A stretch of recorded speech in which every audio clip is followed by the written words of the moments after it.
Welcome back to the weekly Education Pulse, the only show that makes international education news almost as dramatic as the VAT crisis in UK private schools. This week, thousands flee UK independent schools as it's not just the fees causing panic. A top-tier American school plants its flag in South Korea. ISP continues its global school takeover. We'll tell you where they've landed now. I'll share what Sami saw and what most people still don't get about Saudi Arabia, fresh from the GESS Riyadh conference. It's global, it's fast-moving, and it's rarely boring. Let's get into it. All right. And the headlines we're kicking off in the UK, where the policy shockwaves just keep on coming.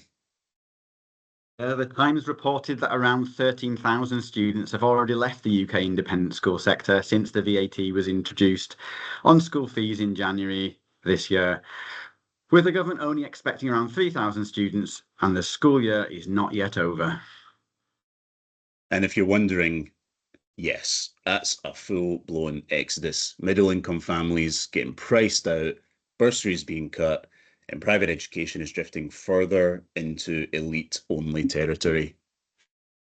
Some schools have reported reducing their bursary offerings by as much as 40% just to stay afloat. And as students shift into the state system, those schools, already stretched, now face higher enrolment without increased funding. And here's the kicker. International providers and online schools, they're watching this very, very closely. If the UK becomes less accessible, demand could shift elsewhere. And with that, over to South Korea, where a big-name American school is going global. That's right. Lausanne Collegiate School in Memphis is opening its first international campus in Songdo, in the high-tech smart city just outside of Seoul. It's launching with a capacity for around 400 students, with certainly room to grow. Yeah, it's certainly a school that's known for its personalised learning model and university preparation. So it's a strong fit for Korean families looking for US-style education without the relocation. It's part of a wider trend. We're seeing more American private schools setting up in Asia as demand grows for Western diplomas, especially among families who want flexibility, but also high standards. It's a smart move, and I'm sure we'll see more US schools taking this route in the near future. Finally, a double play from International Schools Partnership. That's right. ISP has just added 2 more schools to its global portfolio. Summit Cuesta Montessori in Florida and Avoglia Leonardato, hopefully I didn't butcher that, in Athens, Greece. Florida School adds Montessori pedagogy to ISP's offering, which is notable. They're clearly not just growing their footprint, they're also expanding their academic diversity. Yeah, and the Athens School, founded in 1949, I mean, it's giving ISP even deeper roots in the European continent. That brings them to over 125 schools across 25 countries. The empire is certainly growing. We're now seeing consolidation paired with regional strategy.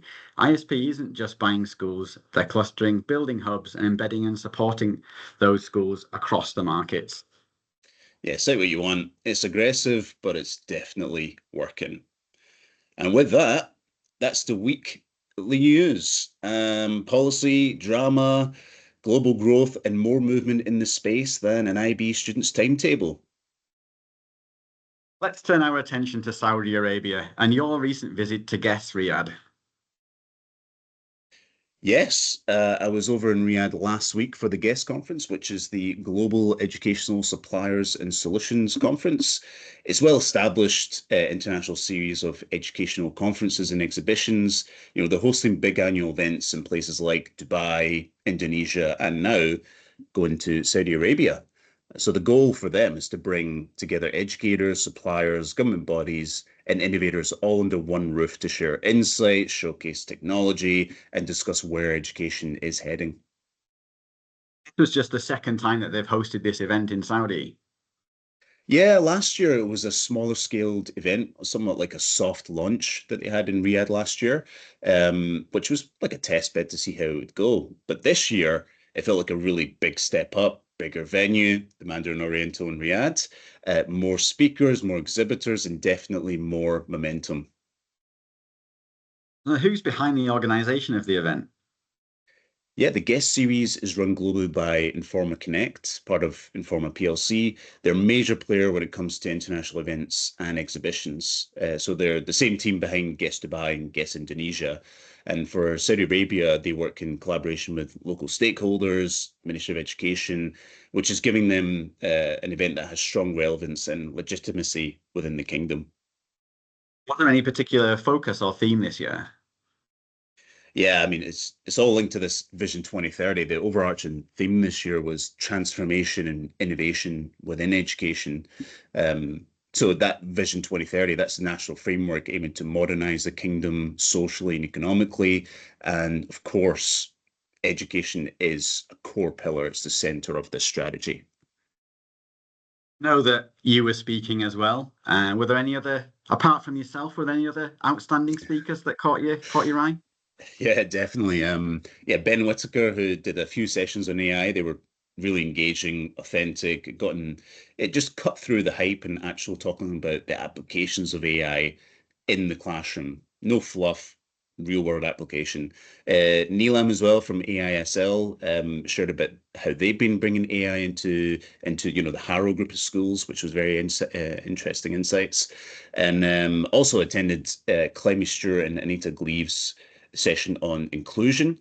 I think it's very timely, rooted in real action, and you could tell it resonated with a lot of the audience because there was actually a lot of people talking about inclusion at this conference, and so you see that it's a hot topic within Saudi Arabia right now. And of course, the two sessions that I delivered myself, one was on attracting and retaining top teaching talent in Saudi Arabia, and then I did a panel alongside Phil Redhead from EDV and Clemmy again from Beach Hall School in Riyadh. Yeah, they were moderately well attended, politely applauded. Although I think I may have lost the room with the number of times I said data in each presentation, but yeah, all good fun. Fantastic. Pretty wide range of topics there. And how would you assess the quality and scale of the event overall?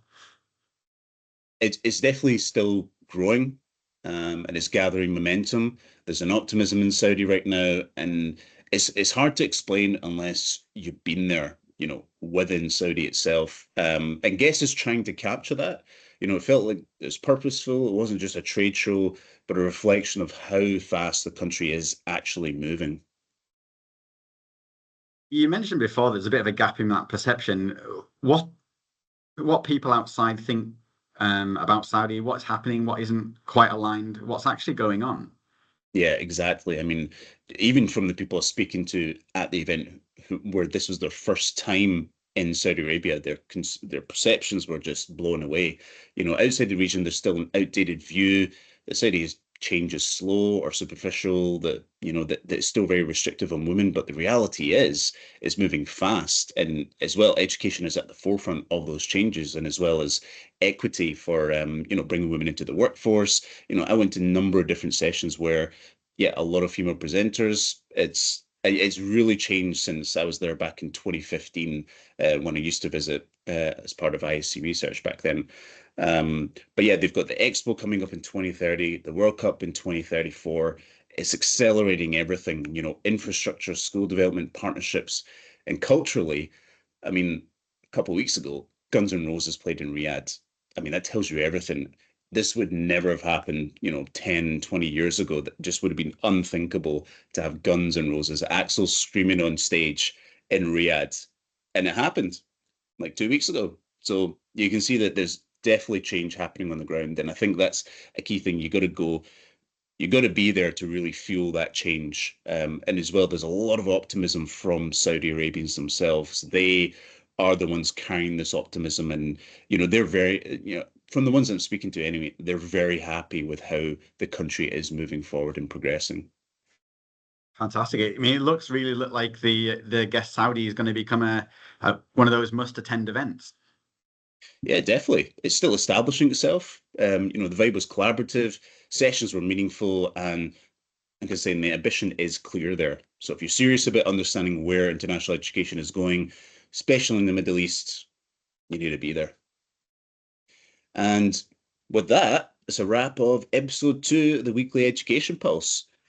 Packed week. We covered UK policy fallout once again, cross-border expansions, and a conference that felt more like a turning point than a trade show.